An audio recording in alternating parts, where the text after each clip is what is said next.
Hey apes, this is the second part of the PowerPoint. It's what we did in class on Friday for orange and blue classes, and this is what we're going to do on Monday for yellow classes. It's hard keeping track of all y'all.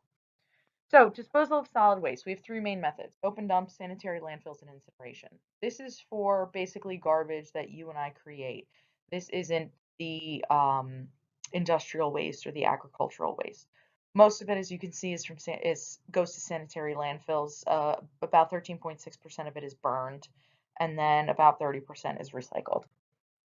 Open dumps are old time things. Basically, it's garbage that goes and is dumped in an open area. They're illegal in most developed countries because this is what they look like, and nobody wants that. Sanitary landfills is what we've historically used. They're the most convenient, inexpensive waste option. They're basically you dig a big hole, you line it with plastic and clay, you put some garbage in it, you compact it, you put some dirt over it, you put another layer of garbage, you put some dirt on it, and so on and so forth. The clay and plastic prevents the escape of the leachate that goes through the landfill. And as we talked about in class, if you've ever driven behind a garbage truck, that garbage juice that comes out is because when garbage people pick up your garbage, it's not a huge truck. And your garbage goes in and it gets compacted in and squished, and whatever's in there gets squeezed out. So it's disgusting stuff. So we need to make sure that doesn't go into the environment to contaminate our groundwater, our surface water, etc. Okay, so our landfills aren't a long-term remedy because there's minimum oxygen, there's no light, and they try to limit the amount of water that goes into it because that's leachate coming down through the bottom. Um, they've done cores samples of landfills from the 50s, and you can literally read the print off of newspapers. So it's not necessarily for getting rid of waste and reducing the volume of it. It's just kind of putting it somewhere. Communities are rejecting new landfills a lot of the times because nobody wants these around. Landfills also, with the decomposition, anaerobic methane gas is produced. It can be captured and used for energy. You need to monitor the groundwater. You need to have a leachate collection system, and people don't want them in the areas, so they're going further out from cities. And it takes money to actually ship the garbage out to those areas. And then closing the landfill is expensive because you need to keep monitoring it because you just can't leave it be. So this is what a sanitary landfill kind of looks like. This is the cross section. You see you have a plastic liner, you have there we go. Testing wells, you have monitoring under drains, you have a methane removal up here, and you pump out the leachate from the bottom of it to prevent it from going out. Here's another cross section, and this is supposed to be a state-of-the-art landfill, and there's a lot that goes into it. It's not just a hole in the ground that you dump garbage in and then cover over it. So sanitary landfills have advantages and disadvantages, which you can clearly see here. Then we come to incineration, which is burning stuff. Okay. Communities that don't have a lot of space, like they can't go to a landfill, they often burn incinerators. And this doesn't get rid of waste. It reduces the volume of it. So you have 100 kilograms of waste down to 30 kilograms of waste of ash that's left over once you burn it. And that remaining ash is usually more toxic than the garbage itself because it's concentrated, and that ash must be buried in a landfill. So you still have the landfill aspect to it. They're typically incinerators are expensive to construct, and they usually have higher tipping fees. A tipping fee is the price that a garbage truck pays to dump waste in that area, that incinerator, landfill, whatever it is. Landfills also have tipping fees. So a garbage truck goes in, it gets weighed. When it's full, it dumps its garbage, and on its way out, it gets weighed again. And the difference is how much trash it dumped. Um, So incineration also yields air pollution, and so people don't want incinerators around. New incinerators are actually really environmentally friendly. There are really awesome air pollution controls that they've been putting in, and incineration can be used to create electricity. Okay, so we have two main types of incinerators. Your refuse-derived fuel, which basically is you remove your recyclable materials, your unburnable materials like metals and stuff like that. And that's time-consuming and it's expensive to do. But what they do is they take their garbage and they convert it into this burnable material, these pellets that are here on the bottom. And then those are placed into a coal-fired power plants, which are becoming obsolete because coal is dirty. And what they do is they burn this compacted garbage instead of burning coal, and you create electricity in a pellet garbage burning power plant. Okay. Mass burn is everything smaller than major furniture and appliances goes into the furnace. You don't want it to be compacted because you want it to have a lot of oxygen, because that oxygen then makes it burn hotter, which means you can create more electricity. So typically what happens also is you pump the incinerator people pump oxygen into it as well to make it burn super hot so that they can heat up lots of water, because when water heats up it boils. Steam then is used to turn a turbine, and that turbine then is used to turn a generator, and that's what generates electricity.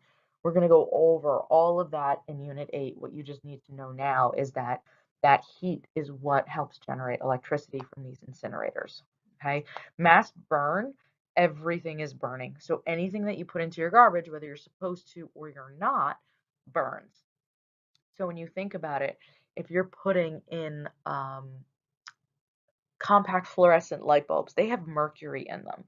And then you're putting them in an incinerator, and that mercury is burning. And it's now, instead of it being pollution in a light bulb, you have it going out into the atmosphere and raining down onto the earth.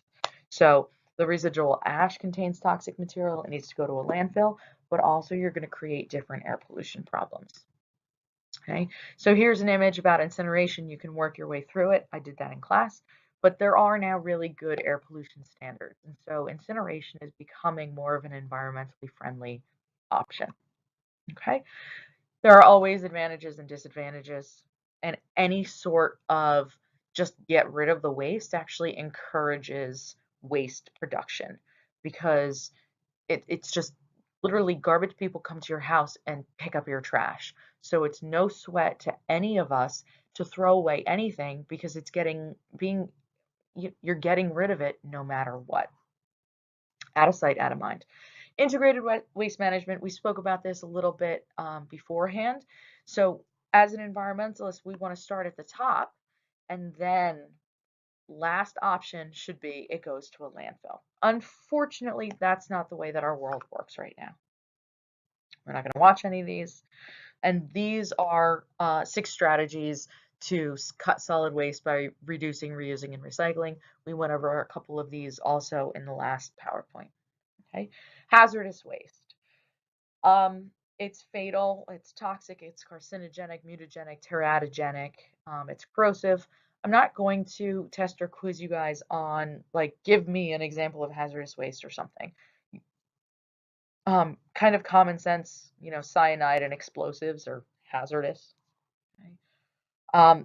And this is the part that really makes me crazy, because radioactive waste, hazardous and toxic materials by households, so all of our stuff that we throw away that is toxic, mining waste, which is the largest waste generated in the US, along with oil and gas drilling waste, liquid waste containing organic hydrocarbons, which is 80% of liquid hazardous wastes, cement kiln dust, and then waste from small businesses and factories like schools, so are not regulated underneath any laws. Okay, so 95% of the country's hazardous waste actually isn't regulated. So 5% of the country's hazardous waste is regulated with laws, which makes me and should make you absolutely crazy. Okay. If the US generates about 5.5 billion metric tons of hazardous waste per year, only 5% of that is actually regulated. And the US accounts for 75% of global hazardous waste production. We're the third most populated country, and we're number one by far about global hazardous waste, which is crazy. Okay. So the chemicals under your sink you're supposed to take to hazardous waste disposal, which is on Shafto Road for Monmouth County residents, but nobody ever does. People hide it in their garbage, and then that just it goes and it creates other issues. Okay, so we can try to reduce the source, which is the first step of what we should do. But the other things that we can do is convert these hazardous materials to less hazardous materials because we made them in the first place and we really should be able to unmake them. Or let's store them. Let's do something with them to lessen their impact on the environment. Okay, so we have a couple different methods. Bioremediation is using living organisms to clean up waste, whether it's hazardous or not. And then phytoremediation is specifically using plants. Okay, so oil-eating bacteria are a type of bioremediation. Fast-growing poplar trees are phytoremediation. Okay, so just like we take vitamins to help us, certain trees will take different compounds out of the environment. Okay, so here are some different types of phytoremediation. Just know the difference between phytoremediation and bioremediation. I'm not going to ask you about rhizofiltration or anything like that. Okay, and then for disposal of hazardous waste, we have a couple different methods here. Okay, surface impoundments. This is basically just an area on the property somewhere that holds this waste. And over time, the liquid evaporates, and then you get the solids kind of building up, and then that's easier and cheaper to get rid of, once every, I don't know, 5 years or so, versus getting rid of all of this polluted wastewater. Okay, and also FYI, those lagoons and those ponds breach all the time, and that's how we get mega disasters. And some of you guys have different dam breaches, and therefore different retention ponds. Another thing is deep well injection, which I just feel like it's out of a sci-fi movie because literally you drill into the ground, you go down a couple miles, and you pump your waste into a porous rock formation. So basically, we've pumped oil or gas out of an area, and what we do now is we fill it with toxic waste because it's completely, quote unquote, sealed to the outside world. Okay. Plasma arc torch. This is super cool. It vitrifies toxins and it creates this vitrified slag. So basically it's super heated under crazy magic conditions and you get essentially an igneous rock being created. And it's not done a lot because it's super expensive and there aren't many plasma arc torches. Okay. Hazardous landfills, unfortunately, are the way that most of our hazardous waste is dealt with. And it's like a sanitary landfill, but it's a bit more lined. And there are more precautions that are taken so that this doesn't leach out into the environment. Okay. Electronic waste is a huge problem. We are using, and we're a throwaway society, a consumer-based society. So whatever it is that we're using, we're throwing away because we live in a society that has designed obsolescence. Things are meant to break and for us to throw them away because that's how companies make their money. Okay. Cradle to grave is tracking hazardous waste from the moment a country or a corporation creates it to the moment that that piece needs to be disposed of. Okay, so these are just two terms: due diligence. You can go ahead and read that, and then here's the cradle to grave, being responsible for this hazardous substance throughout the life cycle of it. Okay, I want to talk a little bit about Love Canal. This was an area up by Niagara Falls, and William Love was trying to design a city that ran off of hydroelectric power before hydroelectric power was really a thing. And what he needed to do was dig this canal to connect Niagara Falls um, to the Niagara River. And what happened was they didn't need this anymore. Something happened with the advent of transmitting electricity through lines, and everybody was like, okay, well, we now have electricity, so we don't need this canal for hydroelectric power. So it was abandoned. It became popular as a local swimming hole. And then Hooker Chemical Company bought the land and used it as a dump site for hazardous chemicals. And then Niagara Falls became this booming area, and they needed land to accommodate their growing population. And they wanted the property from Hooker Chemical Company. And Hooker Chemical Company was smart. They said, listen, we'll sell you this land, but we've dumped chemicals in it, and you can never sue us for anything that happens. Okay? So here you can see no claim, suit, action, or demand of any nature whatsoever shall ever be made by Niagara Falls School District, because the school district bought the canal from William Love, from Hooker Chemical Company. And what they did was they built a school right next to the canal. So if you see here, this, why isn't this coming up red? There we go. This is the canal. Okay, you see these dotted lines? Sorry, it is so hard to draw without a mouse. Oh gosh, seriously. And then here you have the school. This was, yeah, this area here, oh Jesus, playground. Okay, so the school playground was directly on top of this toxic waste dump, and Love Canal became the um, the poster child for what not to do. And the reason why we have the Superfund Act, we're going to skip through these, okay? It became a Superfund site, a highly toxic abandoned site that the EPA has identified for extensive remediation. So because of Love Canal, we now have Superfund sites. And it's called Superfund because this monetary fund was set up to clean up these sites. Basically, they're like, we need a lot of money. It's going to be a super fund, and we're going to allocate it to different sites that need to be cleaned up. In 2006, there were 1,558 sites on the Superfund National Priorities List. Basically, these are the super contaminated areas that need to be cleaned up. New Jersey is one of the smallest states in the US, and we have the highest number of Superfund sites. Okay, Sending District for Marlboro has 3 Superfund sites in it. Okay, so go ahead and look those up. I don't know them off the top of my head. I believe one is Burnt Fly Bog. Okay, brownfields are a step down from Superfund sites. These are parcels of land that can be used after they're remediated, after they're cleaned up. Okay.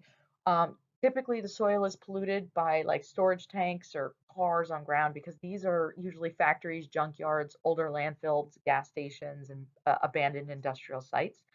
And the most popular thing to do is to remove the soil and then replace the soil. You have to go down as far as the contamination is, but you basically scrape the surface and then bring in new soil. But the thing is that soil is now contaminated and it needs to go to a hazardous waste landfill. You can also do different types of like bioremediation and phytoremediation, but then once those trees, if you're doing phytoremediation, can't then, if they die, decompose back into the soil because now you have the toxins going back in. So what you need to do is chop down those trees at some point in time and then take them to a hazardous waste landfill. So it's crazy and it's complicated. CERSLA is the Comprehensive Environmental Response Compensation and Liability Act. This is the Superfund Act. Okay, this determines who's responsible for the cleanups, and Love Canal is the first site. And if you look at this picture here, you see on the right-hand side, the East Coast and the Northeast of the U.S. was a big industrial area, especially in the 1800s. So we have a lot of Superfund sites, which is horrible. RCRA. Resource Conservation and Recovery Act. This says you need to properly treat and store your hazardous waste. This sets landfill requirements, and this says that companies must track and account for all wastes from their creation to their disposal, otherwise known as a cradle to grave policy. Second to last, Basel Convention. Industrialized nations agreed to stop shipping hazardous waste and toxic waste to less developed countries. Okay, really great of us to do. The practice still continues, and it continues almost under the guise that it is commerce, some sort of trade, because we end up selling we end up giving these countries money to take our e-waste because it's still cheaper than recycling them or properly disposing of them. The Basel Convention was passed in 1994, which said you can't export hazardous waste. And then in 1995, it included all hazardous waste from developed specifically to developing countries. Okay, it's still really smuggled out to poor countries or touted as being quote unquote recycled. Okay. And last but not least, environmental justice. Everyone is entitled protection from environmental hazards. And communities in the US that have the largest share of hazardous waste dumps are those that are underprivileged and economically stressed. So we have environmental discrimination in our poorer areas. Okay. So NIMBY stands for not in my backyard. NIAMBY is not in anyone's backyard. And my personal favorite, nope, is not on planet Earth. Okay.